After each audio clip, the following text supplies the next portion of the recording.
You are not hurt by a slap, you are worn down by very small things, a dismissive comment, an indifferent look, a moment where you have to ask permission just to be yourself. Not loud, not dramatic, just every day you feel yourself getting a little smaller in the relationship. A lot of men do not fall for a bad woman. They just stay too long with the wrong behavior. Not because they do not see it, but because they want to believe she is just stressed. I am probably overthinking. Things will be different. That belief sounds kind, but it is also dangerous because it keeps you from looking at the impact the relationship is having on the person you are becoming. Here is a very cold truth. Not every behavior hurts you right away. Some behaviors just make you lose your ground. You start to apologize before you even say what you need. Stay silent in the face of disrespect. Adjust yourself to be easier to love. Not because you are weak, but because you are trying to keep the peace with your own value. And this is where many men get confused. You ask yourself, is she a bad person? But the right question is, does this behavior make me lose my self-respect? We do not label people. We look at behavior and patterns. Because behavior is what shapes the relationship and shapes who you become inside it. You are not here to hunt for mistakes. You are not here to prove you are worthy. Your role in a relationship is this: observe your position in her life.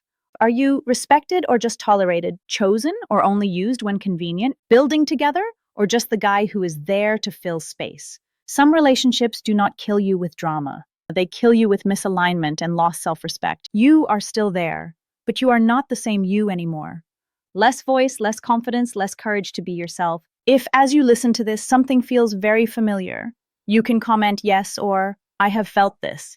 Not to judge anyone, just to admit to yourself, I have shrunk in a relationship before. In the next part, we will start naming the first 2 or 3 key behaviors. Very real, very subtle. But if they repeat, they will take away your value day by day.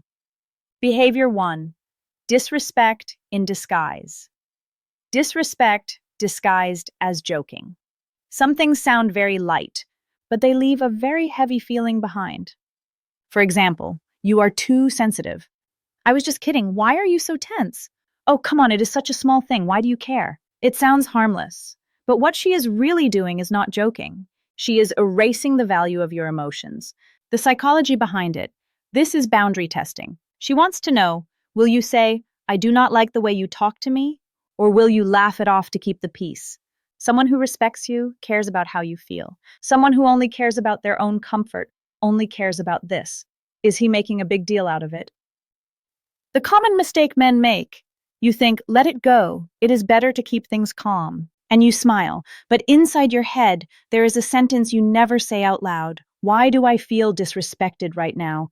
Every time you swallow that sentence, you are teaching her that. I can tolerate this kind of treatment. Her logic. Respect is not something you ask for. It is something that should already be there. If you have to, swallow your pride to stay. Smile when you feel uncomfortable. Pretend you are okay just to not lose her. Then you are not in the wrong place because you are weak. You are in the wrong place because that place does not respect you enough. Comment yes if you have ever ignored lines like I was just joking, while inside you did not feel okay at all. Behavior 2, entitlement. Wanting the benefits without the effort. Some people want to be prioritized, to be cared for, to be provided for, to be protected. But when it is your turn to need, time, listening, effort, sacrifice, she is busy. The psychology behind it, this is the type of person who wants to receive a lot but invest very little. Not because they are evil, but because they are used to being given things without building anything. They do not ask, what do you need? They only think, what can he do for me? The common mistake men make. You think, if I try a little harder, she will see that I am worth it. So you give more, hold back more, endure more. But the more you give, the more position you lose, because attraction does not run on one-sided effort. Her logic. Love is an exchange, not blind sacrifice. If you are always the one who texts first, sacrifices first, makes peace first, holds the relationship together first, then you are not loving. You are pulling something that cannot walk on its own.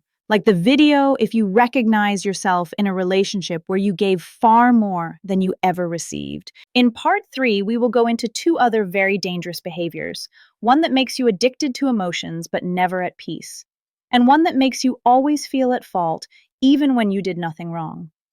After everything you've just gone through, you're probably not feeling clear. You're feeling conflicted, not angry, not convinced, just sitting in that quiet space where your mind keeps moving between this is probably nothing and this doesn't feel right.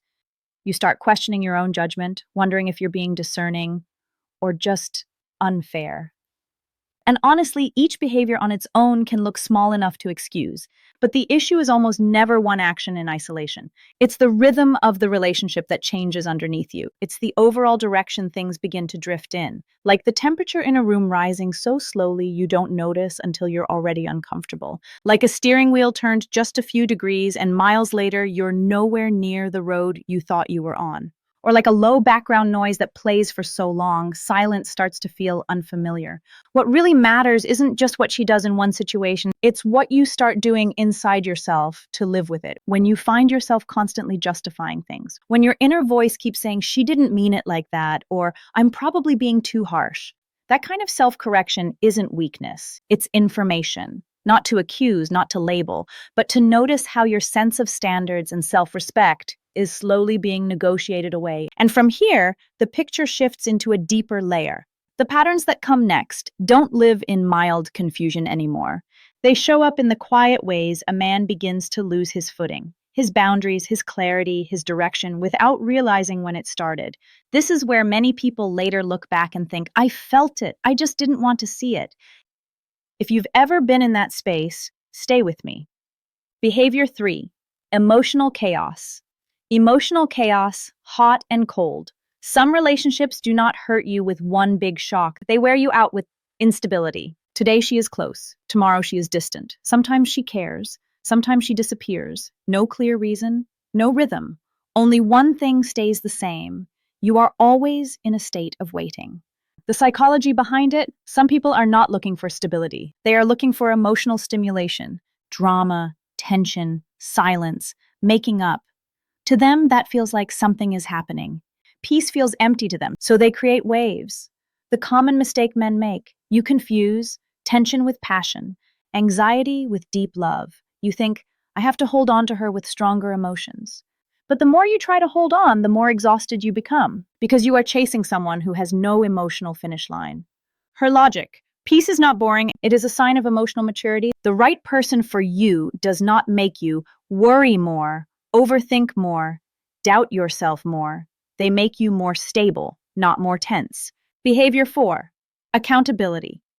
Zero accountability, always an excuse. You give feedback. She explains herself away. You say you are hurt. She says you misunderstood. You ask, can you apologize? She says, let it go, it is nothing. The psychology behind it: this is someone who does not want to face mistakes, does not want to touch their ego, does not want to learn from conflict.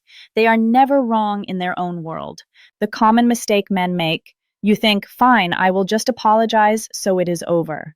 Then slowly, you apologize for things you did not do, you carry her emotions for her, you hold the relationship together with self-blame. Her logic: nobody grows without being able to say, I was wrong. Someone who cannot take responsibility for their actions will always look for someone else to carry it. If you are always the one apologizing, you are not building. You are shrinking yourself to keep someone else. Follow her logic if you want to learn how to read the real signals people try to hide behind words and excuses. In part 4, we will touch on the final two behaviors, also the two that keep men stuck the longest. One is being used instead of chosen. One is being with someone with no direction and getting pulled down. Behavior 5, using, not choosing. Using you instead of choosing you. She looks for you when she needs comfort, someone to listen, someone to be there when she feels empty. But when you need a call, there is nothing. A meeting, she is busy. A presence, she disappears. The psychology behind it: to her, you are an emotional resource, not a priority. You are not chosen, you are used when convenient. The common mistake men make: you tell yourself, she was good to me before. And you cling to rare moments to justify a long-term pattern. Her logic, conditional presence is not love. Someone who chooses you will show up even when they do not need anything from you. Behavior 6. No growth, no direction. No direction, no maturity. She has no goals. She builds nothing long-term. She lives on temporary feelings. Today she wants this. Tomorrow she wants something else. No direction, no responsibility for her own life. The psychology behind it, avoiding growth, avoiding discipline, avoiding the question, what am I doing with my life? The common mistake men make. You think, I will pull her up. You become the guide, the savior, the one carrying her dreams for her. And slowly, you burn out. Her logic, you are not here to save anyone. You are here to build with someone who is ready. No one can be pulled up if they do not want to stand up. Comment, stop, if you have ever tried to change someone and realized you were only wearing yourself down. The most dangerous thing is not that you meet someone with bad behavior. It is that you stay, adjust yourself, make yourself smaller, just to tolerate that behavior. You are not lacking patience. You are not weak. You are just betraying your own self-respect to keep someone who is not keeping you. Her logic does not teach you to hate women. It teaches you to look at behavior, not words, hold boundaries, not beg for respect, leave when your position is no longer chosen. Her logic is a way of thinking that helps you love without losing yourself. Self-respect will always be bigger than staying in a place that makes you smaller. If today you only look at behavior and not listen to words, what relationship are you really in? And before this video really comes to an end, let's place the focus back where it actually belongs. Not on whether she fits a label, not on whether her behavior can be judged from the outside, but on something quieter and far more important, how you are treating yourself inside the relationship you choose to stay in. Because the real issue is rarely who she is. It's who you become when you keep ignoring what doesn't feel right. A lot of men carry the belief, if I just tolerate a little more, things will improve. And so they accept more confusion, more imbalance, more quiet resentment. But sometimes tolerance isn't strength anymore. Sometimes it's just fear wearing the mask of maturity. And in those moments, stepping away isn't rejection, it isn't arrogance. It's simply the first moment you stop negotiating with your own standards and start telling yourself the truth. That's what her logic is really about. Not turning you into someone who judges women, not giving you tools to control anyone, and not building a mindset of bitterness or superiority. Her logic is a way of observing without panic, seeing patterns instead of reacting to emotions. It's a way of staying calm when your feelings want to rush ahead of clarity. And above all, it's a compass of self-respect, something that helps you stay grounded when attraction tries to pull you away from your values. So before you focus on what kind of woman she is, ask yourself this. Are you staying because there is real alignment, or because you're afraid of what it means to walk away from what feels familiar? If you've ever stood in that place, you don't need to justify yourself here. You're not on trial. But if you want to share what that moment felt like for you, you're welcome to, quietly, honestly. And if you want to keep your mind clear, your reactions grounded, and your dignity intact, her logic will still be here, not to push you, not to pull you, just to walk with you, while you stay awake, steady, and self-respecting.